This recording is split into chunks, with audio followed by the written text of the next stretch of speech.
Principal Garu, Swapna Madam, and respected faculty, all teachers, and Mamata members. Good evening to all of you. And dear girls, a lovely evening to all of you. A very good evening. It's a very lovely evening, kada? All of you are enjoying very well. We are very lucky to be here on your farewell day.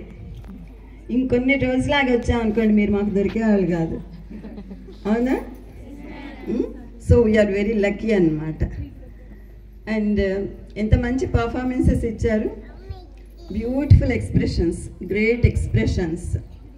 Dance అయినా skit అయినా కూడా చాలా మంచి expressions తోటి, చాలా active moments తోటి చేశారు. That's really great. And I congratulate all the participants here. And I congratulate all the teachers also who trained them.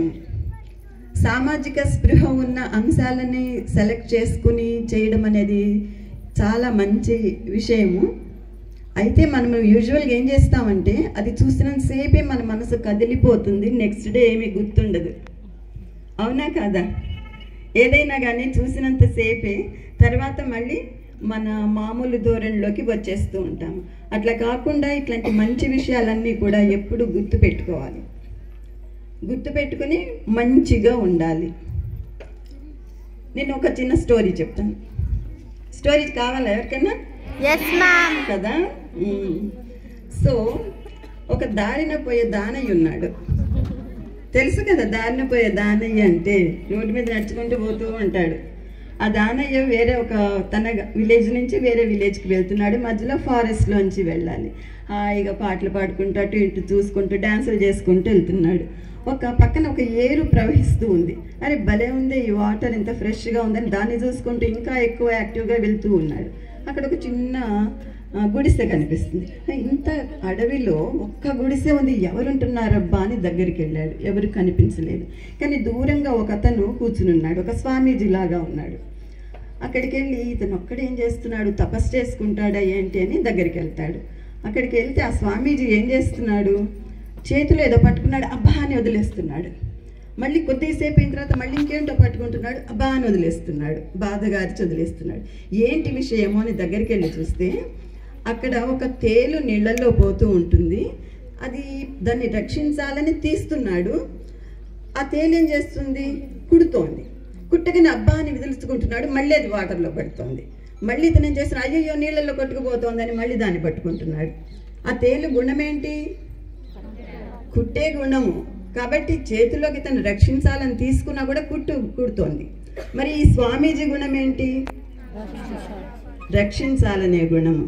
అరే పోతే పొందలే, గుడితే గుట్టింది, దాన్ని రక్షిద్దామని మళ్ళీ తీసుకుంటున్నాడు అనమాట. అంటే ఎవరి స్వభావం వాళ్ళకి ఉంటూనే ఉంటుంది. రక్షించే స్వభావం ఈ స్వామీజీది, రక్షిస్తూనే ఉన్నాడు. కుట్టే స్వభావం తేలుది, అది కుడుతూనే ఉంది. అంటే ఇట్లాంటి చిన్న చిన్న స్టోరీస్ మనం వినాలి, చదవాలి, అందరికీ చెప్పాలి. ఎందుకంటే మనము ఒక మంచి ధోరణిలో ఉన్నప్పుడు ఎవరైనా కామెంట్ చేసినా ఏది చేసినా కూడా దానికి డిసప్పాయింట్ కాకుండా మన ధోరణిలో, మన మంచిలో మన మంచి పని చేస్తూనే ఉండాలి. ఇట్లాంటి చాలా చిన్న స్టోరీస్ ఇదివరకు మా చిన్నప్పుడు మా అమ్మమ్మ వాళ్ళు చెప్పేవాళ్ళు, కానీ ఇప్పుడు మీకు చెప్పట్లేదు. చెప్తున్నారా? మీరు టీచర్స్ చెప్తారు. ఓ వెరీ నైస్, లాంగ్వేజ్ టీచర్స్ చెప్తారు. సో ఇంట్లో ఇట్లా చిన్నప్పటి నుంచి చెప్పడం అనేది తగ్గిపోయింది. మీకు మీరే లైబ్రరీస్లో చిన్న చిన్న స్టోరీ బుక్స్ తీసుకుని అందులో ఉండే మోరల్ గ్రహించి దాని ప్రకారము మనము ఉండాలి అని అనుకుంటే you will be at heights in your future. ఒక హైట్లో ఉంటారు, మీ ఫ్యూచర్ బ్రైట్గా ఉంటుంది. అంటే మంచి చేస్తుంటే, కామెంట్ చేస్తుంటే ఎవరన్నా యూజువల్గా డిసప్పాయింట్ అవుతాం. అబ్బాయి ఎందుకులే మనకు వచ్చిన తలనొప్పి, ఇన్ని కామెంట్స్ పడాలా అని కూడా అనిపిస్తుంది. కానీ మన స్వభావం మనదే. మనం ఎట్లాగా పెరుగుతామో, ఎట్లాంటి స్వభావం అలవాటు చేసుకుంటామో అట్లాగే ఉండగలుగుతాము. అట్లా ఉండగలిగిన వాళ్ళు ఒక కామెంట్ వచ్చింది కదా అని డిసప్పాయింట్ అయినా నెక్స్ట్ టైం వాళ్ళు ఒక పని చేసేటప్పుడు గుర్తు రాదు. కాబట్టి అదే మంచి వాళ్ళు చేస్తూ ఉంటారు. అట్లాంటి స్వభావాన్ని అలవాటు చేసుకోవాలి. నేను ఇప్పుడు చెప్పినట్టుగా చిన్న చిన్న స్టోరీస్ అన్నీ చదవండి, చిన్న మోరల్ ఉంటుంది. కానీ గ్రేట్ వాల్యూ ఉంటుంది. ఇంకొక చిన్న మాట చెప్తాను, ఇది స్టోరీ అందరికి అర్థమైంది కదా. మనం మంచిగా ఉంటే దాన్నే కంటిన్యూ చేస్తూ ఉండాలి. ఒక చిన్న స్టోరీ ఈరోజే యూట్యూబ్ వీడియో చేశాను, ఇంకా పెట్టలేదు, ఒక 2-3 డేస్ తర్వాత పెడతానేమో, కానీ మీకు రిలీజ్ చేసేస్తాను. లీక్ అయిపోతుంది అన్నమాట. ప్రతి ఒక్కళ్ళు ఏమనుకుంటారు, నేను చాలా గొప్పగా ఉండాలనుకుంటారు. గొప్పగా ఉండటము మనకి ఎంతో ఆనందాన్ని ఇస్తుంది. నలుగురు మనని పొగడాలి, 10 మందిలో మనము గొప్ప అని పేరు తెచ్చుకోవాలి అని ప్రతి ఒక్కళ్ళకి ఉంటుంది. మరి 10 మందిలో మనము గొప్పగా ఉండాలంటే ఏం చేయాలి? 10 మంది గొప్ప వ్యక్తులతోటి మంచి స్నేహం చేయాలి. 10 మంది గొప్ప వ్యక్తులతోటి మంచి స్నేహం చేయాలి. తర్వాత ఏం చేయాలి? 100 మంది గొప్ప వాళ్ళ గురించి మాట్లాడాలి.